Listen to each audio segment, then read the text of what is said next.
ये एक ऐसे शहर की कहानी है जो इल्म और दानिश का गहवारा था। हर गली कूचे में दानाई की रोशनी फैली हुई थी और हर दीवार अपने अंदर हजारों राज समोए हुए थी। ये शहर न सिर्फ तिजारत, सियासत और सकाफत का मरकज था, बल्कि अदल और इंसाफ का भी एक रोशन मीनार था। यहाँ के दानिश्वरों, फकीहों और काजियों के फैसले अपने द्वार के लिए मिसाली समझे जाते थे। इसी शहर में एक मशहूर और मारूफ काजी, काजी अब्दुल रहमान का तोती बोलता था। वो अपनी गैर मामूली जहानत, हिकमत और अदल की बिना पर निहायत मोतबर समझे जाते थे। हर मामले में उनकी राय को अव्वलीन हैसियत दी जाती थी और कोई भी मुकदमा उनके फैसले के बगैर काबिल कबूल न होता था। काजी अब्दुल रहमान की दरसगाह भी शहर में इल्म और हिकमत का एक चरागाह थी, जहां नौजवान तालिब इल्म फलसफा, फिक़ह और अदल के असूल सीखने आते थे। आज का दिन खास था। काजी अब्दुल रहमान ने अपने 4 शागिर्दों का इम्तिहान लेने का फैसला किया था। ये इम्तिहान न सिर्फ उनके इल्म और फरासत का था, बल्कि उनकी फिक्री गहराई और अदालती सलाहियत को जांचने का भी एक मौका था। कमरे में खामोशी छाई हुई थी। शागिर्द अपनी नशिस्तों पर बैठे पूरी तवज्जो और इन्हिमाक के साथ काजी अब्दुल रहमान की जानिब मुतवज्जे थे। काजी ने एक नायाब और पेचीदा मुकदमा उनके सामने रखा। एक शख्स ने अपने मेहमानों के लिए खास खाने का एहतमाम किया।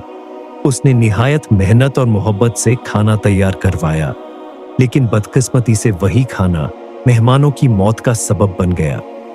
तहकीकात से मालूम हुआ कि दूध लाने वाले नौकर ने रास्ते में एक अकाब को सांप पकड़ कर ले जाते देखा।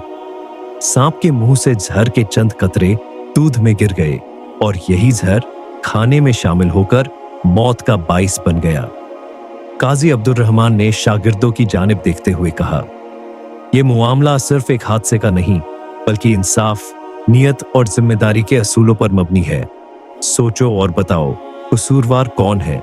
क्या ये मालिक की गलती है, नौकर की गफलत है, या ये महज तकदीर का फैसला था? अपनी दलील के साथ अपनी राय पेश करो। कमरे में संजीदगी का आलम था। शागिर्द गहरे गौर और फिक्र में डूब गए। पहला शागिर्द पूरे एतमाद के साथ खड़ा हुआ और बोला, ये नौकर की गफलत का नतीजा है। अगर वो दूध के बर्तन को ढांप कर लाता तो जहर दूध में न गिरता। उसकी लापरवाही की वजह से मासूम जानें ज़ाया हुई, इसलिए असल मुजरिम वही है और सजा का हकदार भी वही है। काजी अब्दुल रहमान ने शागिर्द की दलील को गौर से सुना और नरम लहजे में जवाब दिया, तुम्हारी बात में वजन है और एहतियात का दामन कभी नहीं छोड़ना चाहिए, लेकिन अगर गफलत को जुर्म बना दिया जाए तो हर वो शख्स मुजरिम होगा जो बेखबरी में कोई भूल कर बैठे। सजा तब दी जाती है जब गलती बदनीयती से की जाए। इस नौकर ने दानिस्ता तौर पर कोई गलती नहीं की, इसलिए उसे सख्त सजा देना अदल के असूलों के खिलाफ होगा। पहले शागिर्द की दलील जुज़वी तौर पर दुरुस्त थी, लेकिन इंसाफ के मयार पर मुकम्मल नहीं उतरती थी। काजी ने दूसरे शागिर्द की तरफ देखा। वो संजीदगी से गोया हुआ, मेरे ख्याल में सबसे बड़ी जिम्मेदारी मालिक पर आयद होती है। एक मेजबान का फर्ज होता है कि खाने को छक कर उसकी हिफाजत को यकीनी बनाए। अगर उसने एहतियात बरती होती तो ये हादसा रोनुमा न होता।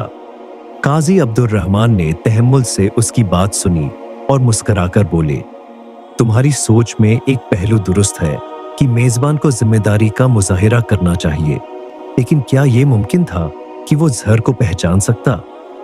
अगर ये खाना मालिक खुद भी खाता और वो भी मर जाता तो फिर मुजरिम कौन होता? नियत और एहतियात में फर्क है। नियत पर शक करना इंसाफ के असूलों के खिलाफ है, इसलिए ये दलील भी मुकम्मल नहीं। काजी ने तीसरे शागिर्द की जानिब रुख किया, जो पूरे एतमाद के साथ खड़ा हुआ और बोला, मेरे नजदीक ये एक कुदरती हादसा था जिसमें किसी का कसूर नहीं। मेहमानों की मौत उनकी तकदीर में लिखी थी। किसी फर्द को मौरिद इल्जाम ठहराना ज्यादती होगी।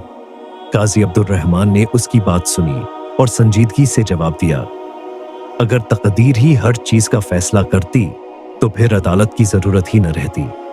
क्या हर कत्ल, हर चोरी और हर जुर्म को भी तकदीर का हिस्सा मान लिया जाए? तकदीर का जिक्र इंसाफ के अमल को महदूद कर देता है और यही वजह है कि तुम्हारी दलील भी इंसाफ के असूलों पर पूरी नहीं उतरती। अब सबकी नजरें चौथे शागिर्द की जानिब थीं, जो इंतहाई तहम्मुल और गौर फिक्र के बाद बोला, सबसे पहले हमें यह देखना होगा कि इस वाक़े का गवाह कौन है। किसने देखा कि अक्काब ने सांप को पकड़ा? किसने देखा कि झर दूध में गिरा? अगर ये बयान नौकर ने दिया तो वो खुद शक के दायरे में आता है। हो सकता है कि नौकर ने जानबूझकर दूध में झर मिलाया हो। अगर मालिक ने यह बयान दिया तो शक उस पर आता है। और अगर कोई गवाह नहीं तो जिसने ये कहानी घड़ी वही असल मुजरिम है। काजी अब्दुर्रहमान ने गहरी नजर से शागिर्द का जायजा लिया और फिर मुस्कुराकर बोले, तुमने इंसाफ के असूलों को गहराई से समझा है। असल इंसाफ वही कर सकता है जो सवालात की तह तक पहुंचे, और तुमने इस आजमाइश में कमाल दिखाया है। तुम ही इस मनसब के अहल हो। काजी का लहजा पूरे कमरे में एक नए हौसले का पैगाम दे रहा था और शागिर्द की आंखें चमक उठीं।